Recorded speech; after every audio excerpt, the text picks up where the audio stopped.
ప్రపంచంలో అత్యధిక developed country America debt ఎంత ఉందో తెలుసా మీకు? అమెరికా డెట్ 2024 డిసెంబర్ నాటికి అది సుమారుగా $35 ట్రిలియన్. అమెరికా డెట్టే $35 ట్రిలియన్.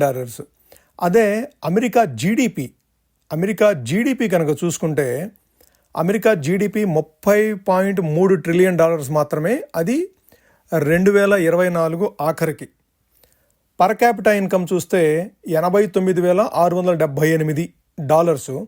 అదే జీడిపి గ్రోత్ 2024కి జీడిపి గ్రోత్ చూస్తే 2.8% ఉంటే 2025కి ఎస్టిమేషన్ వచ్చేసేసి 2.7% ఉంది. జీడిపి ర్యాంకింగ్స్లో అమెరికాది ప్రథమ స్థానం. 2025 ఎస్టిమేషన్స్ ప్రకారము జీడిపి ర్యాంకింగ్స్లోకి వచ్చేటప్పటికి నెంబర్ 1 ర్యాంక్ ఉంది అమెరికాకి. కానీ డెట్ మాత్రము $35.01 ట్రిలియన్ ఉంది.